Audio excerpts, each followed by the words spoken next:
a mis le monde en feu. Mais ça m'a écrasé. Ça a écrasé mes rêves.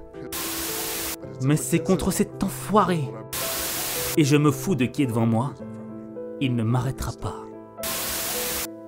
Si tu penses que t'as tout perdu, que t'es plus bactère, qu'il n'y a plus aucun espoir, alors regarde cette vidéo de Dwayne Johnson, The Rock. C'est peut-être l'une des vidéos les plus inspirantes que tu verras dans ta vie.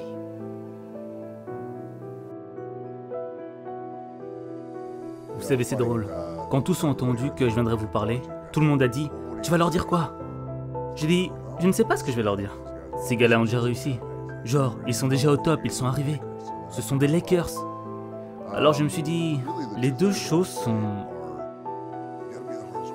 travailler fort en salle et... ne gâchez pas l'opportunité. » Merci les gars, je vous en suis reconnaissant. Coach, c'est bon. Merci. Non, je plaisante. En vérité, je ne savais vraiment pas quoi vous dire. Car vous, les mecs, vous êtes au top, ok? Vous y êtes arrivés. Genre, vous êtes là, ok? Alors j'ai pensé à ce que je ferais, au lieu de vous dire ce que je pense que vous devriez faire. Ou comment vous pourriez être meilleur. Je me suis dit, je vais parler avec le cœur. Je vais suivre mon instinct. Et je n'ai vraiment rien préparé. Je suis juste venu vous dire ce qui a marché pour moi. Et peut-être que s'il y a des trucs qui ont marché pour moi, ça le pourrait aussi pour vous. Maintenant, là, actuellement. Car vous avez vos objectifs et vos ambitions. Championnat NBA, MVP dans cette salle, des trucs du genre. Donc, le premier truc que je veux juste dire, c'est que cette idée et cette notion, vous pouvez être tout ce que vous voulez. Vous pouvez accomplir tout ce que vous voulez, ok? On entend ça. Vous avez entendu ça depuis l'enfance. Vous avez déjà incroyablement fait. Vous pouvez gagner un championnat NBA, l'MVP de la ligue, devenir président, devenir gouverneur. Vous pourriez faire du divertissement, faire ce qu'a fait Charles ou Shaq. Vous pouvez faire tout ce que vous voulez. Ce qui a fonctionné pour moi, c'est de me souvenir des moments difficiles. Donc, et je suis sûr que vous avez tous vos processus. Et encore une fois, je vais vous dire ce qui a fonctionné pour moi. Donc, avant la sortie d'un grand film, avant de revenir à l'époque où je luttais avec la WWE, quoi que ce soit de gros qui se produirait, je prenais toujours un instant. Et je me rappelais juste, ok, j'ai été expulsé quand j'avais 14 ans. On a été expulsé de l'île. On ne pouvait pas vivre à Hawaï. On n'avait nul endroit où vivre. Il s'est passé un tas de merde quand j'ai déménagé pour Nashville. J'ai été arrêté plusieurs fois à l'âge de 16 ans. Je dois m'en souvenir. Si je jouais dans cette équipe, qui, vous savez, mes compétences sont... Quel est ce terme? Ah, la merde. Donc, je n'ai jamais joué. Mais avant de me lasser, avant d'aller sur le terrain, avant de jouer ces grands matchs, avant d'arriver au Staples Center où l'histoire... Ce sont des murs historiques là-bas au Staples Center. Je m'en souviendrai. Et ça me permet alors d'être présent dans l'instant et d'apprécier. Les trucs que j'ai avec moi maintenant. Je rêvais de cette merde quand j'étais enfant. Et je suis là. Et j'ai joué pour l'université de Miami. J'ai joué pour de grandes équipes. Warren Sapp, Ray Lewis, c'était mes coéquipiers. Warren Sapp jouait à Bousséré. Cette fois, je commençais un plaquage défensif. Ils l'ont déplacé vers la ligne D.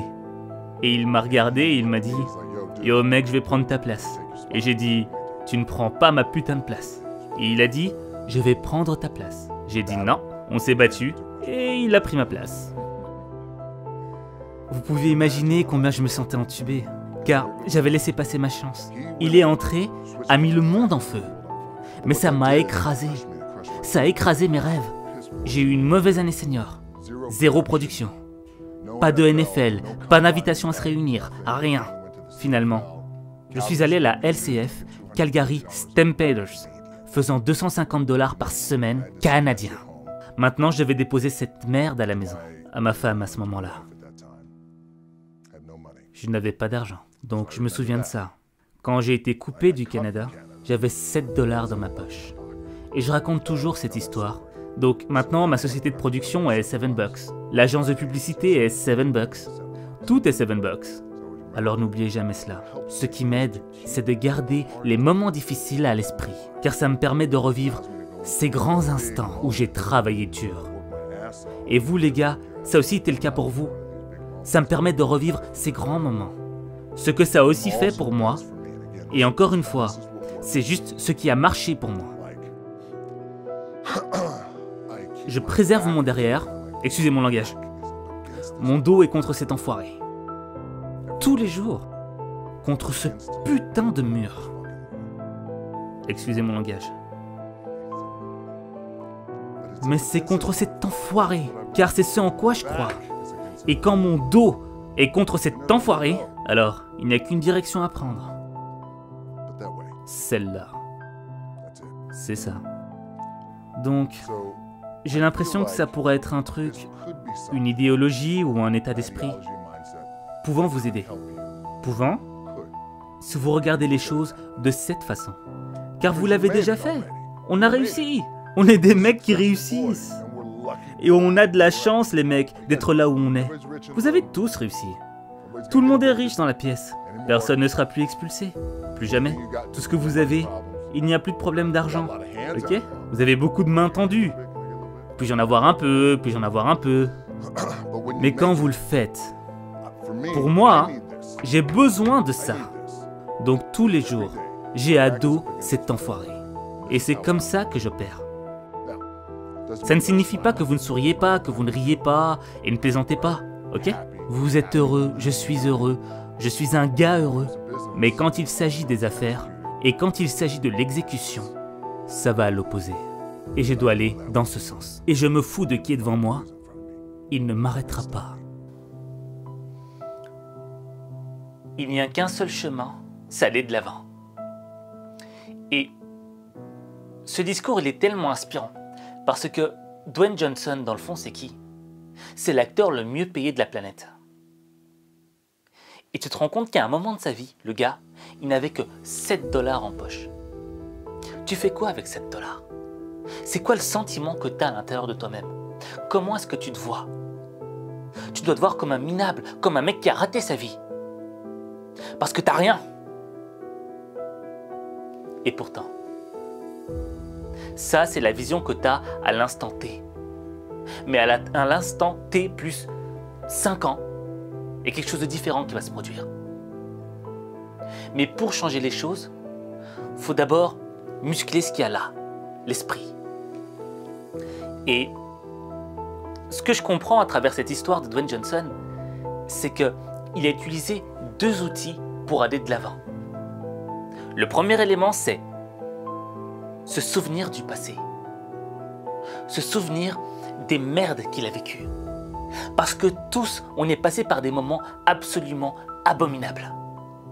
Des moments détestables qu'on ne voudrait pas revivre. Et ces moments-là, ces moments du passé horribles, doivent alimenter notre présent quand on n'a plus de motivation. Donc ça, c'est le premier élément. Et le deuxième élément, c'est avoir le dos au mur. Comme l'a dit Dwayne Johnson, j'ai ce putain de mur derrière moi. Et j'ai plus d'autre choix, je suis obligé d'aller de l'avant. Dwayne Johnson, quand il a plus que $7 dans sa poche. $7, c'est quoi? C'est 2 repas, c'est 2 kebabs. Tu vois? Ok, t'as fait tes 2 kebabs. Dwayne Johnson, il pèse 100 kilos. 2 kebabs, je sais pas si c'est assez.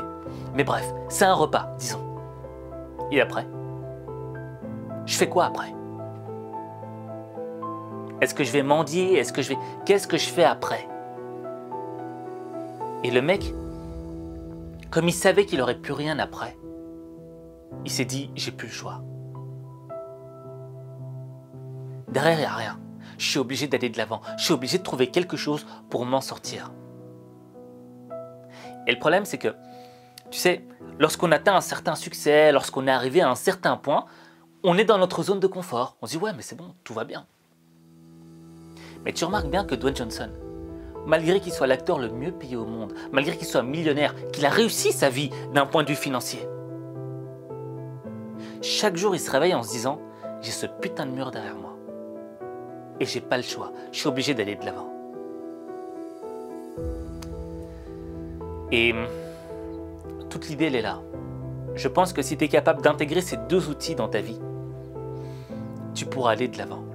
Quel que soit ton niveau de vie, quel que soit l'endroit où tu es, tu vois, tu peux être dans une situation horrible, la pire des situations qui puisse être, si tu utilises juste ces deux armes intellectuelles, tu pourras t'en sortir.